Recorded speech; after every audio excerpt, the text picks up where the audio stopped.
बिस्मिल्लाहिर्रहमानिर्रहीम।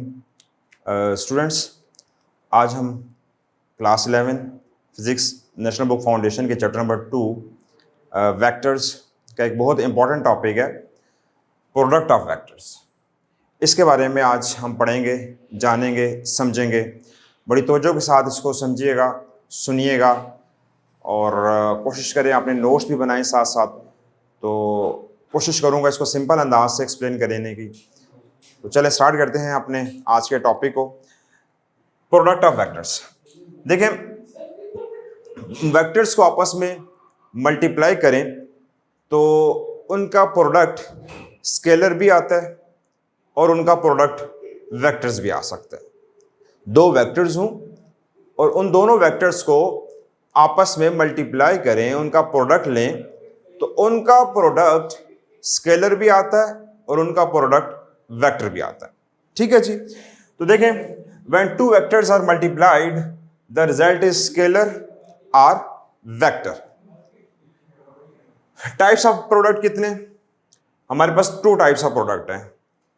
Number one scalar और dot product, number two vector और क्रॉस प्रोडक्ट। स्केलर प्रोडक्ट का दूसरा नाम होता है डॉट प्रोडक्ट और इसी तरीके से वेक्टर प्रोडक्ट का दूसरा नाम होता है क्रॉस प्रोडक्ट। तो आज हम अपने लेक्चर में स्केलर और डॉट प्रोडक्ट के बारे में समझेंगे। देखें, स्केलर और डॉट प्रोडक्ट, सबसे पहले डेफिनेशन की तरफ आते हैं।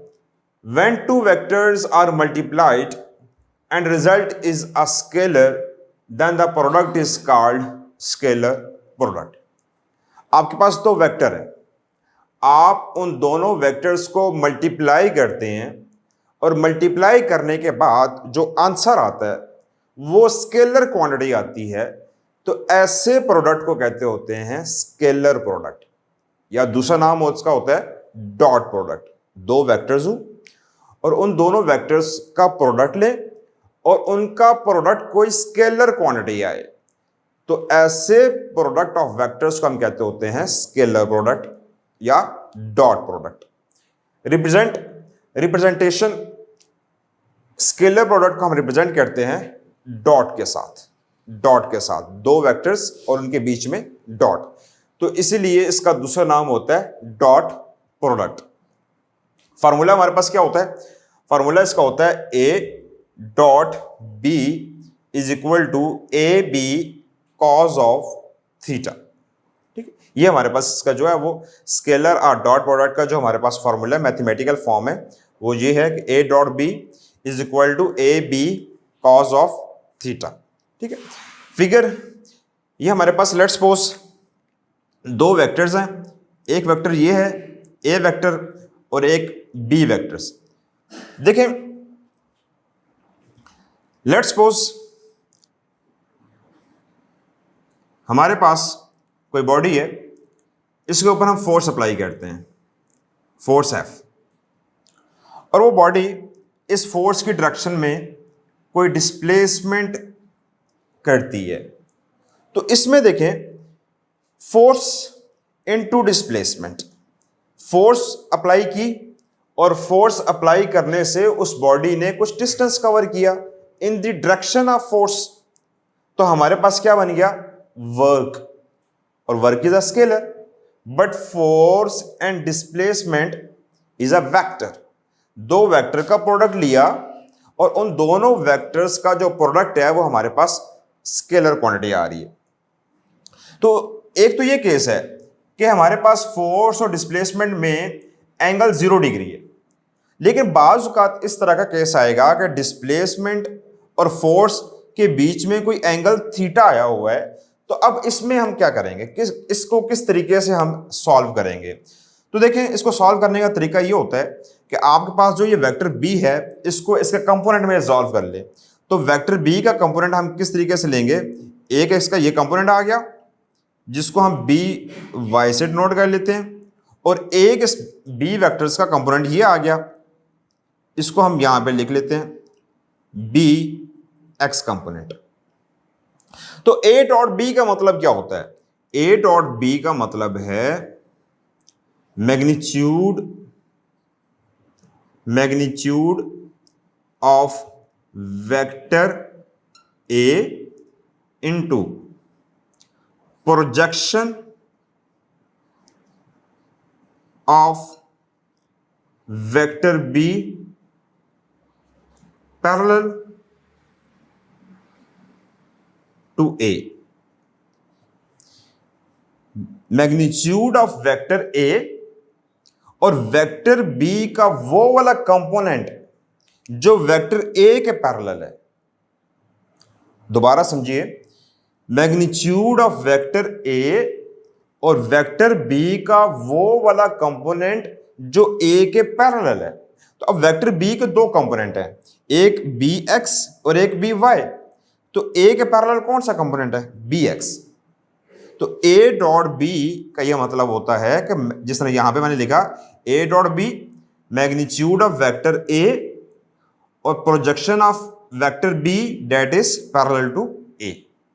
ठीक है, तो ये वो केस होगा कि जब आपके पास यहां पे, तो मैंने जैसे एग्जांपल दी, यहां पे सिंपल केस है, फोर्स और डिस्प्लेसमेंट ये एक ही डायरेक्शन पे है, एंगल 0 डिग्री है। लेकिन अगर फोर्स और डिस्प्लेसमेंट किसी एक खास एंगल पे हो और उनके बीच एंगल थीटा हो, तो उसका हम उसको किस तरीके से सॉल्व करेंगे? उसको हमने इस तरीके से सॉल्व करना है कि वेक्टर A की मैग्नीट्यूड और वेक्टर B का वो वाला कंपोनेंट जो A के पैरेलल है। अब कुछ एग्जांपल देखें, हमारे पास एग्जांपल है इसकी स्केलर और डॉट प्रोडक्ट की, एक तो वर्क और दूसरी पावर। देखें, work, force into displacement, force is a vector, displacement is also a vector, but दोनों का जो प्रोडक्ट है वो है वर्क और वर्क इज अ स्केलर। ठीक है, तो इसलिए इस तरीके का जो प्रोडक्ट है इसे हम कहते होते हैं स्केलर प्रोडक्ट। ठीक है, यहां पे दूसरा हमारे पास है power. Power is equal to force dot V, velocity. अब ये कहां से आता है? देखें, पावर हमारे पास होता है वर्क अपॉन टाइम। इसकी जो डेरिवेशन है वो भी आपको मैं करवा देता हूं। वर्क किसके बराबर है? वर्क है force dot displacement upon T time. तो फोर्स हमारे पास उसको अलग कर लें और डिस्प्लेसमेंट अपॉन टाइम ये किसके बराबर आ गई? वेलोसिटी के बराबर। तो देखें, power is equal to force और वेलोसिटी का डॉट प्रोडक्ट। तो अब force is a vector, velocity is also a vector, but power is a scalar quantity. ठीक है, तो दो वेक्टर्स लें और उन दोनों वेक्टर्स का प्रोडक्ट कोई स्केलर क्वांटिटी आए, तो ऐसे प्रोडक्ट को हम कहते होते हैं स्केलर और डॉट प्रोडक्ट। ठीक है जी, अब कुछ प्रॉपर्टीज के बारे में पढ़ते हैं, जानते हैं। सबसे पहली प्रॉपर्टी ऑफ स्केलर और डॉट प्रोडक्ट, सबसे पहली प्रॉपर्टी है कि स्केलर जो प्रोडक्ट है वो कम्यूटेटिव प्रॉपर्टी को होल्ड करता है। देखें, A dot B is equal to B dot A. A dot B किसके बराबर है? ए बी कॉस थीटा के बराबर। बी डॉट ए किसके बराबर है? बी ए कॉस थीटा के बराबर। इसमें डायरेक्शन होती नहीं है, सिर्फ मैग्नीट्यूड होती है। तो आप ए डॉट बी करें या बी डॉट ए करें, आंसर तो सेम आएगा। तो सबसे पहली प्रॉपर्टी ये नोट करिएगा, इसको लाजमी अपने पास नोट कर लें, लिख लें कि A dot B is equal to B dot A और स्केलर प्रोडक्ट जो है ये कम्यूटेटिव प्रॉपर्टी को होल्ड करता है। Second property, scalar product of perpendicular vector is 0। कैसे? ये देखें, लेट्स सपोज ये मेरे पास दो वेक्टर्स हैं ए और बी, और इन दोनों के बीच एंगल है 90 डिग्री, कॉस ऑफ 90 डिग्री। तो कॉस 90 किसके बराबर होता है? कॉस 90 0। तो 0 मल्टीप्लाई बाय एनीथिंग, आंसर क्या आ जाएगा? 0।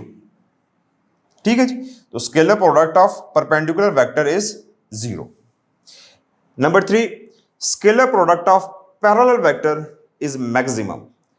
यहां पे देख लें इसकी example, A dot B, A B cos of 0 degree parallel है। तो 0 डिग्री कॉस 0 किसके बराबर होता है? 1। मैक्सिमम वैल्यू कॉस की 1 ही होती है, 1 से ज्यादा नहीं होती। तो हमारे पास क्या आंसर आ जाएगा? A B. मैक्सिमम वैल्यू आ गई इसकी ए बी। ठीक, तो दो हमारे पास वेक्टर्स हों और दोनों आपस में पैरेलल हों, तो उनका जो आंसर आता है वो मैक्सिमम आता है। इसी तरीके से देखें, dot product of unit vectors with itself is unity. Unit vector क्या होते हैं? यूनिट वेक्टर्स वो वेक्टर्स होते हैं जिनकी मैग्नीट्यूड यूनिटी होती है और वो जस्ट डायरेक्शन को शो करते हैं। जस्ट डायरेक्शन शो करने के लिए हम यूज करते हैं।